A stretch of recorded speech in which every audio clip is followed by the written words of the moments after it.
Okay, so I'm here to give my review of SummerSlam, yesterday's SummerSlam. Um, I like wrestling. I'm a wrestling fan. You'll see more reviews or pay-per-views. I'm doing another one for Payback this Sunday. But you're gonna see a lot of reviews and a lot of everything. Like I like game. I'm gonna be doing gameplay, future gameplays, and all of that. I'm gonna try to do for a gameplay for Cyberpunk 2020. But different video, different story. Like, subscribe, share this video if you like people who just like talking about wrestling for right now and giving wrestling reviews. So, disclaimer right off the bat: I didn't watch the pre-show, but I knew it was Apollo Crews versus MVP for the United States Championship. So I didn't watch it, but I knew Apollo Crews won. No, I really don't watch the pre-shows because they really not worth watching. But in this particular pre-show, I knew it was who it was. Moving on to the main event card. The first match of the night was Bailey versus Asuka for the SmackDown Women's Championship, and I have to say that the match was good. The match was good. It had, you know, Bailey dropped Asuka on the ring. She injured her leg and worked it. They worked the leg angle of her leg injury. You know, wrestling, right? So now she got a leg injury, and they worked her over. You know, and then but leading up to the show, I have to add that there was leaks and rumors about who would win and who would lose, and the leaks for this match, the leaks rumors, we're gonna also keep a tally on that. This match was leaked and rumored to be that of Bailey, and that's what we got. Bailey ended up winning the match due to I guess you could say due to Sasha Banks' distraction, and she was able to get the win. How I like that she got the win with the Bailey to Bailey, and Bailey to Bailey, yeah. But overall, still a good match. I would give that match a 6 because I thought it could have been better. I would have gave it a little bit higher, but because of leaks and rumors, hey, I came in knowing who they said leaks and rumors. I came in knowing who won, so it's like it wasn't surprising to me. Plus, this is SummerSlam 2020. You'll never see it coming. I saw it. This is one that we saw coming thanks to these rumors. So, one for one, yay leaks 1-1. The next match will be the Raw Tag Team Championship match. There's really been no build up. I actually, right now as we speak, if you might be able to hear it in the background, I'm watching Monday Night Raw, and I don't know if I'm gonna do reviews for the actual Raw, SmackDown, NXT. I might. I'm still thinking about it right now. It mostly gonna be the pay-per-views. But anyway, I didn't really care that much for the Street Profits versus Angel Garza and Andrade. I mean, it had a nice little final build up to it when with Montez Ford getting you know poison and whatnot. That was their little idea to beef up the story, but at the end it really didn't matter to me. But it did have good spots. It wasn't a bad match. It's just a match I wasn't that vested into, and I think that if they had more proper build up and more proper storytelling, this match could have been a good match. But it wasn't that much proper build up. So in that regard, the match was a good match.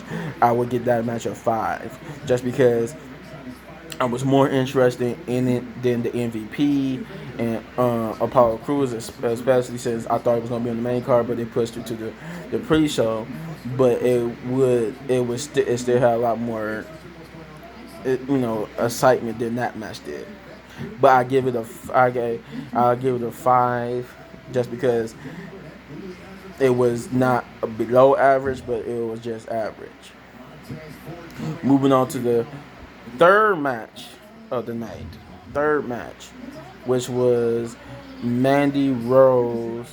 If I could be mistaken, I might be mistaken, but if not, I'm just go with it. It was Mandy Rose versus Sonya Deville. And that match I was looking forward to more than the tag team match, and that match was cool. It had its great spots. It had its great spots. It was a no DQ match. What I would have liked for them to use the benefit of the no DQ more, because has we seen women that could do steel cages and hell in the cells. So why not let them go all out with these weapons and stuff and put themselves through hell, to sell that they really had this intense hatred. The match compared to the build up in this blood feud, as they try to say, it was not really that blood feudy. It was kind of almost normal, but the fact that they did use somewhat weapons. But it had its great spots and had its great moments. It had its okay spots and okay moments. Overall, I would give that match. I'll give that match a 6, just because of the fact that, though for future videos, I rate things 1 through 10. So in that regard, I give it a 6 just because I was into it more than the tag team match, but it could have been better had not for once again leaks and rumors strikes again, and leaks and rumors also I forgot to mention leaks and rumors strike 2 for the tag team match. So at this point we're 3 for 3 because leaks and rumors said that the tag team champions Montez for the Street Profits, they was going to win that match. Just to go back and reiterate, the Street Profits won that match thanks to the leaks and rumors. We knew that, so 2 for 2 on that. And then with Mandy Rose, we knew that it also said that Mandy Rose was going to win the match, and that's what happened. Mandy Rose beat Sonya Deville to be for Sonya Deville to leave WWE. What I do interested in coming out this match, what's going to happen with Sonya Deville? If y'all give me your opinions in the comments section below, but tell me, that's why I'm thinking. I wonder what they're gonna do with Sonya Deville. Is she just gonna stay gone for a short period of time, or they're gonna bring her back, but she's gonna be more deadlier than ever, and this time she's gonna be pushed as a main eventer? I don't know. I think Sonya Deville need to be pushed as a main eventer, but I also think that Mandy Rose needs to be pushed. So not as a main eventer, but she needs to be at least having some main event like matches. She still got a little bit of ways, but I say that about Sonya Deville because she really upgraded with the promos. She killed it with the promos and stuff, and she was really the interesting part of that feud. Moving on to the next match, which was the 4th match of the night, Dominic Mysterio versus Seth Rollins. Now that match I was hoping might be this match of the night, just because it was Dominic's first match, and I was. Oh, sorry, I just saw so habit of wrestling.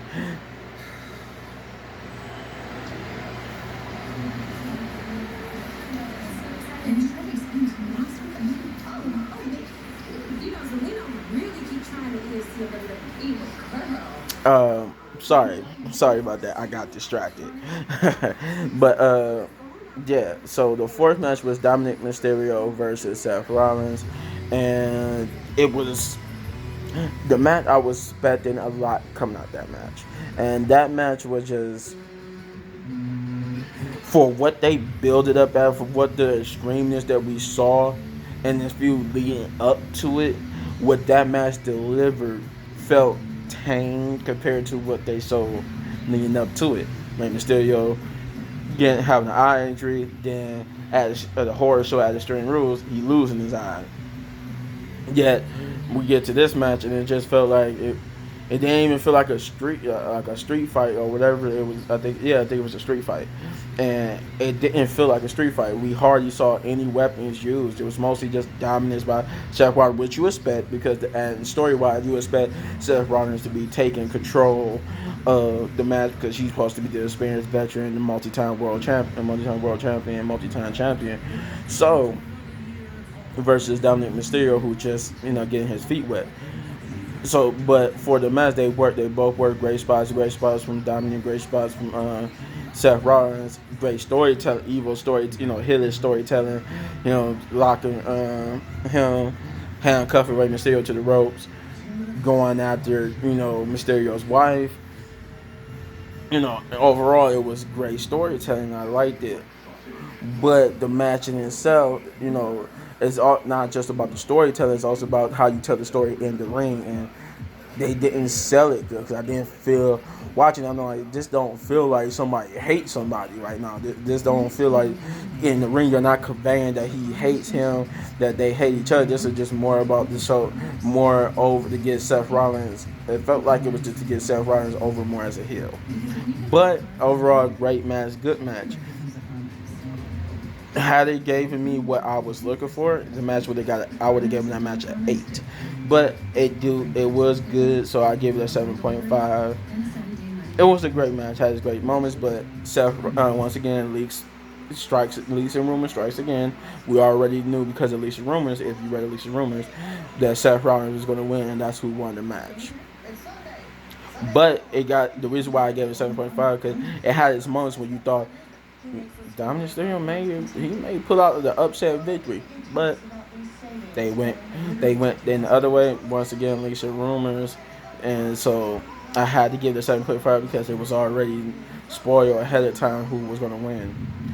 So next match on the card after that was Sasha versus Bayley for the Raw Women's. Sasha versus Bayley. Sasha versus Asuka for the Raw Women's Championship. That match was just. I would like to put that in here. That for the record, that match was way better than the Bayley versus Asuka match. That match had way better.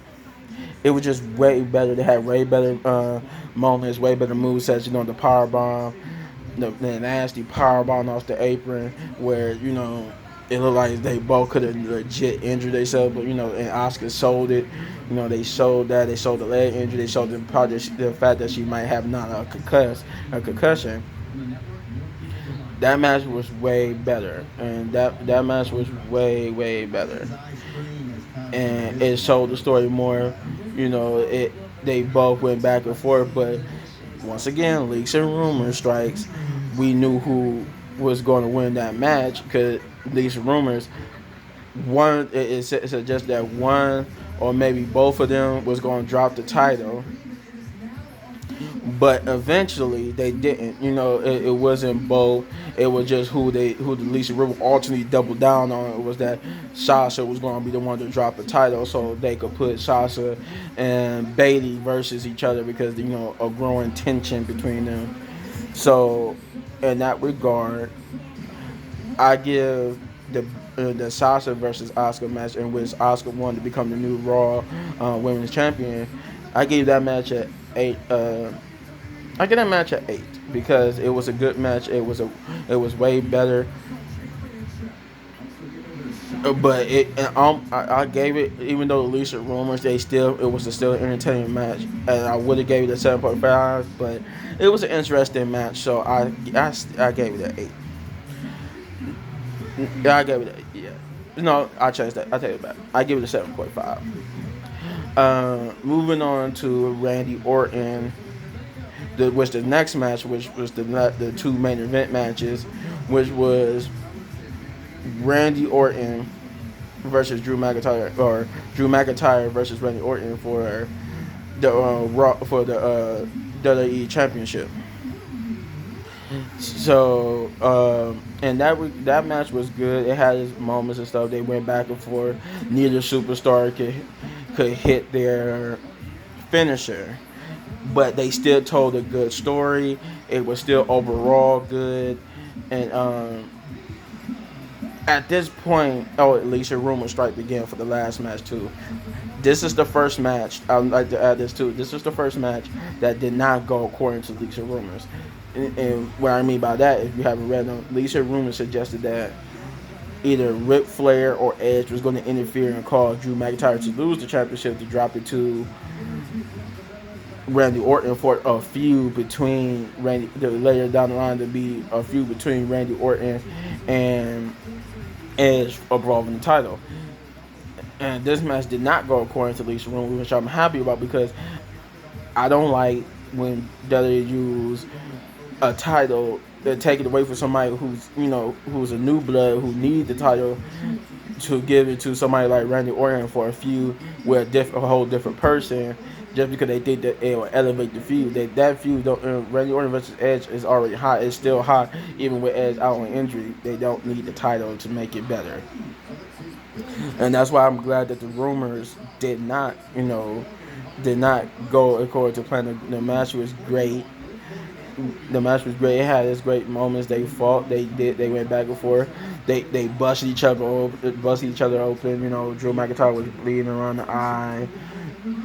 Randy was bleeding on the forehead. So it was a great match. They sold the injuries. They sold everything. So in that regard, the match was good. I loved the match. It was It was a great match. Had I wanted them to win, I kind of wanted them to win via their finisher and stuff. But I guess we never see it coming. It was supposed to be. We never saw that they was going to win by their finishers and stuff. He came down with a backslide pin, and my thing is that's not when you say I never see it coming. Edge and Ric Flair interfering would have been a way better. You never see it coming than just somebody just winning via back row pin. What? That's not what I thought when you say I'll never see it coming. So in that regard, because they try to bill it that way, I gave the match a 8.5. It would have been a 9. Just because of the fact that it didn't go according to the leaks, but it was an 8.5 because that was supposed to be you never see it coming with that match. And like I said, that this is the first and only match of the night where where the leaks and rumors wasn't true. We move on to the next match, which is the second of only 2 title change hands. Only 2 title change hands at this pay-per-view, and one being that of the Raw Women's Championship. And now we get to the second and last match of the night, which is the other championship match that changed hands, where the title changed hands, the Universal Championship match between The Fiend, Bray Wyatt, and Braun Strowman. Now this match, it kind of disappointed me because the way how they built it, the way how they said Braun was supposed to be this, new monster, this sickest son of a, that we were ever seeing, and yet we didn't get none of that. And for it to be a false count anywhere, I was hoping to see destruction. They gave us great spots with through the barricade and through breaking the table, and breaking the table, but it really live up to what you would think of The Fiend, Bray Wyatt, and Braun Strowman could have done in that match? No, it didn't. We barely saw any false counts anywhere. Back in the day, false counts anywhere, it went from the ring to the back area, down there almost the parking lot. All we got was outside the ring and where they come out doing the entrances. When they come out doing the entrances and stuff, and that really didn't, it really didn't seem like it was a false counts anywhere match. But at the end, they did give you. They finally. It took them to the last match of the night to deliver. You won't see it coming. You won't see it coming, Monaco. And that's when they got the returning Roman Reigns. He came and beat the holy hell out of everybody. With his wreck everything leave shirt. He just beating the holy hell out of people. Suggest that he turned heel. He beat the holy hell out of. He beat the holy hell out of Braun Strowman. He beat the holy hell out of Bray Wyatt. Now that I was like, okay, I give you that. You finally,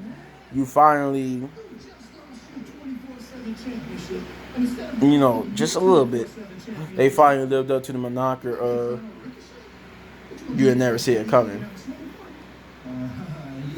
But yeah, they lived like a little bit lived up to that monopoly, and at the end of the day, it was just like, okay, you finally did it, but it took you all night to finally live up to that.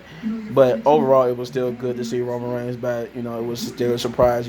I had a feeling just because of the promo videos and how much they was advertising Roman Reigns in these little, charity videos and promo videos. So I'm just like, okay, maybe he might be back.